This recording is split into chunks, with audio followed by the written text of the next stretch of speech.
मुसलमानों से पंगा लेकर क्या फंस गई है भारतीय जनता पार्टी और क्या बीजेपी का वोट बैंक अब आने वाले वक्त में पूरे तरीके से खिसकने वाला है?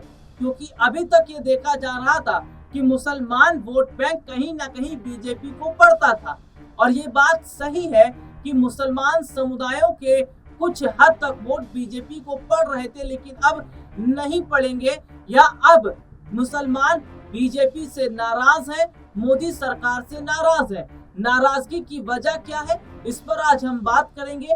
बात ये भी करेंगे कि क्या मोदी सरकार जो फैसले ले रही है उन्हें इस बात का अंदाजा है, इस बात की जानकारी है कि इसका जड़ पर कितना असर पड़ेगा। नमस्कार, मैं हूं राहुल शर्मा, आप देख रहे हैं हमारा खास प्रोग्राम, और इस प्रोग्राम में चर्चा आज हम कर रहे हैं, जी हाँ, एक ऐसे बिल को लेकर जिस पर संसद में हंगामा हो रहा है, सदन में हंगामा हो रहा है, सदन के बाहर हंगामा हो रहा है, राजनीति हो रही है और तमाम राजनीतिक पार्टी के नेताओं का बयान भी आ रहा है। जी हाँ, मैं जिस बिल का जिक्र कर रहा हूँ, जिस बिल की चर्चा कर रहा हूँ, वो बिल कोई और नहीं बल्कि वक्फ बोर्ड से जुड़ा हुआ ये मुद्दा है। वक्फ बोर्ड बिल में जो संशोधन ये किए जा रहे हैं, जो एक्ट में बदलाव किए जा रहे हैं, इसको ध्यान में रखकर ये देखा जा रहा है कि इसका फर्क चुनाव पर पड़ेगा। दरअसल सरकार ने फैसला किया है कि वक्फ बोर्ड से जुड़े कुछ फैसले जो हैं, वक्फ बोर्ड से जुड़े जो नियम कायदे कानून हैं, इसमें बदलाव किए जा रहे हैं, किए जाने चाहिए, क्योंकि वक्फ बोर्ड के पास जो जमीन है वो जमीन अवैध है। इसके अलावा कई और ऐसे नियम हैं जो बदल दिए जाएंगे, जिससे वक्फ बोर्ड पूरी तरीके से कमजोर हो जाएगा। मैं अपने दर्शकों को ये बता दूं कि वक्फ बोर्ड से जुड़ा मुद्दा केवल वक्फ बोर्ड में ही सुना जाता रहा है अभी तक, लेकिन अब ऐसा काम किया जा रहा है कि वक्फ बोर्ड के मुद्दे को कोर्ट में भी उठाया जा सकेगा। लेकिन क्या फर्क पड़ रहा है वोटों पर, वोटों की राजनीति पर? दरअसल सुप्रीम कोर्ट का फैसला जो आरक्षण पर आया, उसके बाद दलित समाज के लोग सीधे सीधे तौर पर बीजेपी से नाराज नजर आ रहे हैं।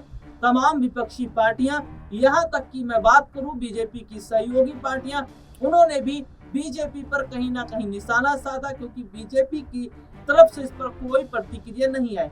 वहीं दूसरी तरफ अगर मैं बात कर लूं तो जिस तरीके से ये जो संशोधन किया जा रहा है संगठन के अंदर, ये जाहिर तौर पर बता रहा है, ये साफ तौर पर बता रहा है कि किस तरीके से एक नई मुश्किल में सरकार फंस गई है।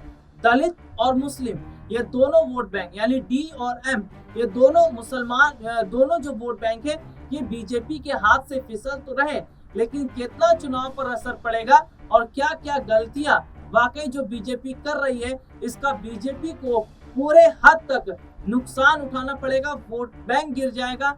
देखिए, वक्फ बोर्ड पर जो बदलाव किए जा रहे हैं, वक्फ बोर्ड में जो संशोधन किया जा रहा है, इसका असर वोट बैंक पर भी पड़ेगा और बीजेपी को वोट बैंक पर अगला झटका भी लग सकता है। वक्फ बोर्ड पर जहां विपक्षी पार्टियां समर्थन जता रही हैं, क्योंकि उन्हें पता है कि उनका सबसे बड़ा वोट बैंक मुस्लिम वोट बैंक है, तो वहीं बीजेपी भी ये बात जानती है कि मुसलमानों का वोट बैंक भी उनके लिए ज़रूरी है, लेकिन ज़रूरी वक्फ बोर्ड में बदलाव करने को लेकर भी है। और कैसे वक्फ बोर्ड में बड़े से बड़े बदलाव होने के बाद बड़ा झटका वक्फ बोर्ड को लगेगा। वक्फ बोर्ड पर कुछ लोगों ने कब्जा कर रखा है, ये बात रिजिजू ने कही। संसद में वक्फ बोर्ड बिल को लेकर सरकार की तरफ से केंद्रीय मंत्री किरण रिजिजू ने बताया कि क्यों इस वक्फ बोर्ड कानून में संशोधन किए जा रहे हैं। इसके लिए उन्होंने कांग्रेस को भी निशाने पर लिया और कहा कि उनको तो इस बिल का समर्थन करना चाहिए, क्योंकि इसमें कई संशोधनों की सिफारिश उनकी सरकार के दौरान की गई थी। मोदी सरकार ने बुधवार को वक्फ बोर्ड एक्ट में बदलाव के लिए संशोधन विधेयक लोकसभा में पेश कर दिया। इस बिल को लेकर संसद में हंगामा देखने को मिला। इस दौरान जहां विपक्ष ने जमकर हंगामा किया, तो वहीं सत्ता पक्ष की तरफ से अल्पसंख्यक मामलों के मंत्री किरण रिजिजू ने विस्तार से बताया कि क्यों इस विधेयक को लाने की ज़रूरत पड़ी है। विपक्ष से समर्थन की गुहार लगाते हुए रिजिजू ने कहा कि इस बिल का समर्थन कीजिए, करोड़ों लोगों की दुआ आपको मिलेगी।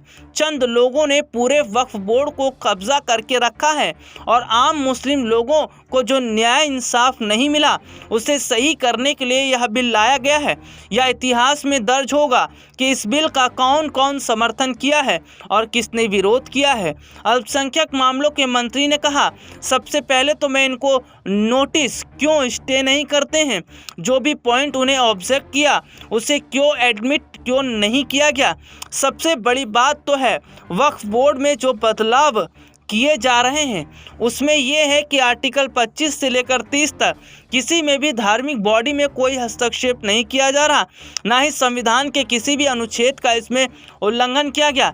इसमें जो बदलाव किए गए वो किसी का हक छीनना तो छोड़ दीजिए, जिनको हक नहीं मिला उनको हक दिलाने के लिए ये बिल है। इस तरीके से ये बात रखी जा रही है कि इस बिल के जरिए लोगों के लिए बहुत आसानी हो जाएगी, लेकिन विपक्षी पार्टियों के द्वारा ये कहा जा रहा है कि ये जो बिल लाया जा रहा है, इसमें जो संशोधन किया जा रहा है ये कतई ठीक नहीं है। इससे न सिर्फ केवल सरकार अपने फ़ायदे के लिए काम कर रही है बल्कि जानबूझकर एक खास धर्म को टारगेट किया जा रहा है। वक्फ बोर्ड में जो बदलाव किए जा रहे हैं, इस एक्ट में जो बदलाव किए जा रहे हैं इसका बहुत पहले से विरोध हो रहा है, लेकिन अपने दर्शकों को बता दें कि अब ऐसे में मुस्लिम वोट बैंक जो है वो बीजेपी के हाथ से पूरी तरीके से छिटक जाएगा, क्योंकि बड़े बड़े मौलानाओं और तमाम मुस्लिमों के बड़े बड़े नेताओं ने ये साफ तौर पर कह दिया है कि कोई भी मुस्लिम अब बीजेपी को वोट नहीं देगा। हालांकि उन्होंने विपक्ष को भी चेता दिया था कि अगर वो उनकी आवाज़ नहीं उठाएंगे तो उन्हें भी वोट नहीं दिया जाएगा। ऐसे में विपक्षी पार्टियां जमकर इस मुद्दे पर अपनी बात रख रही हैं। सदन में ज़ोरदार हंगामा देखने को मिल रहा है, तो वहीं ये भी देखा जा रहा है कि बीजेपी की सहयोगी पार्टियों में से कुछ पार्टियां भी इस बिल के विरोध में हैं, क्योंकि उन्हें भी वोट बैंक की चिंता सताई हुई है। अब ये देखना होगा कि बीजेपी ने जो ये बदलाव कर दिया, क्या इसका असर उनको वोट में दिखता नजर आएगा। ये रिपोर्ट आपने देखी जिसमें विस्तार से हमने अपने दर्शकों को दिखाया। अब आने वाले वक्त में देखना होगा कि क्या बीजेपी अपने हाथ से ही अपने वोट बैंक को खराब कर रही है, और बीजेपी अपने हाथ से अपने वोट बैंक को खराब कर रही है तो इसका खामियाजा इन्हें चुनावों में उठाना पड़ेगा। आज के लिए इतना ही, आपसे फिर दोबारा मुलाकात होगी, तब तक के लिए इजाजत दीजिए। नमस्कार।